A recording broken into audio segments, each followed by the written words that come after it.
আমার সাধের ময়না এটা আমার প্রথম আইটেম সং। আমি কখনো আর করা হয়নি, অনেকগুলো সিনেমা করেছি, বাট এটা হচ্ছে আমার ভিন্ন ধরনের একটা গান, ভিন্ন ধরনের ভিন্ন রূপে আসবো। আসলে এক একটি গান এক একটি ভিন্ন রূপে সুন্দর আর কি। তো এটা হচ্ছে আমি চাইলাম যে ভাইয়া বলল যে পরিচালক ভাইয়া বললেন যে তুমি একটা আইটেম করো আমার এখানে, দেখবা ভালো লাগবে। তো সেই ক্ষেত্রে আমি মনে করি যতগুলো সিনেমা করেছি আমার এই আইটেম সংটা আইটেম হিরোইন হিসাবে ভালোভাবে ভালো লাগছে, অনেক ভালো লাগছে। আমার অন্য অন্য গান সিনেমার থেকে আমার মনে হয় এটা সবচেয়ে বেটার একটা আইটেম সং হবে, যেহেতু ফার্স্ট ভালো করার চেষ্টা করব। সারা বিশ্বেই আইটেম সং হচ্ছে এবং বড় বড় যারা নায়িকা এরাও আইটেম সং করেছে, যেমন আইটেম সং দর্শকরা ভালোভাবে নেবে, হ্যাঁ অবশ্যই নেবে। পৃথিবীর শ্রেষ্ঠ সেরা হিরোইন রাও মানে আইটেম সং করেছেন। আইটেম সং বলতে ভালো একটা জিনিস, সব থেকে সেরা বলতে কি একটা সিনেমার সবচেয়ে মূল হচ্ছে একটা আকর্ষণীয় হচ্ছে একটা আইটেম সং। তার মানে item girl, item song, item হিরোইনরা বিশ্বর নামকরা হিরোইনরা আইটেম সং করেন। তো আমি এখানে এগুলো কোনো কিছু নেই, আইটেম সং বলতে কি বেটার কিছু। তো সেই ক্ষেত্রে আমি কেন করব না, অবশ্যই করব। আমার ভালো লাগার জায়গা এখানে যে আমি এতদিন পর এত সিনেমার পরে আমি একটা আইটেম সং করছি, সেটা আমার বড় পাওয়া।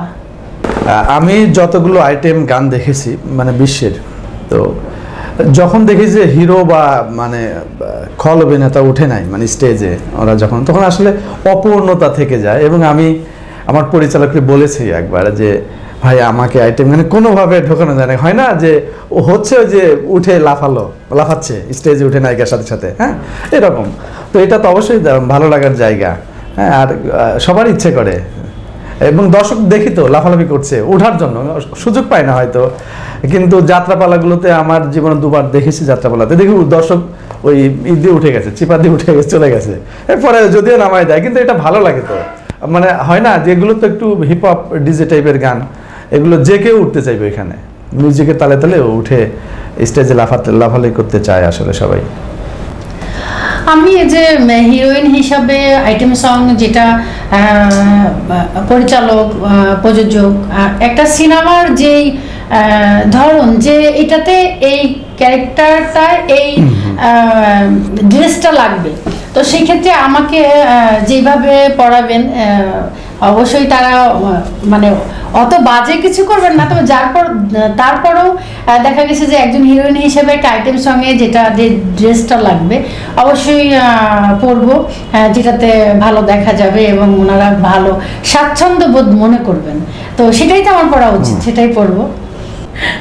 আমার আসলে আমার এই অভিজ্ঞতাটা নেই যে ওপেন সেক্স করেছে, দেখেছি বড় বড় বিগ বাজেট এবং এপার বাংলা ওপার বাংলা আমি দেখেছি, ওটা আমার করা হয়নি। আমি জানি না, হয়তো আমার এটা আসবে না। করেছে, হ্যাঁ আমি জানি করেছে। আপনি যেটা বললেন যে খোলামেলা মানে অর্থাৎ পর্ন মুভি না, কিন্তু অনেকটা ওই ধাঁচের ক্লাসিক্যাল মুভিগুলোতে হয়। তো আমাদের দেশে বোধহয় এরকম হয়নি, তবে আমাদের পার্শ্ববর্তী দেশ ভারতে দেখেছি আমি একটা কসমিক সেক্স নামে বোধহয় একটা ফিল্ম, ওইখানে অত্যন্ত খোলামেলা। তবে এটা ভালো গল্পের প্রয়োজনে করছে, তবে আমাদের দেশে বোধহয় একটু কঠিন এটা করা, আর আমার ক্ষেত্রেও কঠিন, সম্ভব হবে না বোধহয়, আমার পক্ষে সম্ভব হবে না সরাসরি করা। সুপার রোমান্টিক শট আমি বোধহয় দিয়েছি দুটো কাজ যে আছে, আর তবে হ্যাঁ ওগুলো শৈল্পিক, আমার মনে হয় যে নোংরা লাগবে না। আর ভায়োলেন্স যেগুলো হচ্ছে, ভায়োলেন্সটা হচ্ছে বিভৎস ভায়োলেন্সও হয়েছে আমাদের এখানে আমাদের দেশে। তো ভায়োলেন্স সুপার রোমান্টিক সমস্যা নেই, কিন্তু এটা তবে গল্পের সাথে যাতে দেখা যায়। আমি একটা মুভি দেখলাম, মুভিটার নাম না বলি, আমি হলে গিয়ে দেখেছি এটা গত ঈদের। তো ওইখানে ওই সেক্সুয়াল একটা শট দেখালো, আমার ভালো লাগে না, ওটাকে খুব বাজেভাবেই লেগেছে। অথচ কিছুই দেখা যাচ্ছে না, কিন্তু ওই মানে দৃশ্যটা যে ধারণ এটা খুব বাজে ছিল, ভালো লাগে নাই, মানে ফ্যামিলি নিয়ে দেখার মতো না। আবার অনেক ক্লোজ শট আছে যে খুবই ক্লোজ, মানে যেটাকে বললেন যে সুপার রোমান্টিক, কিন্তু এটা আবার দেখা যাচ্ছে। তো এরকম কাজ করা যায়, কিন্তু যেটা কিন্তু কিছুই দেখাচ্ছে না, আসলে কিচ্ছু দেখাচ্ছে না, কিন্তু দেখতে খারাপ দেখাচ্ছে, লাগছে, খুবই বাজে লেগেছিল এটা।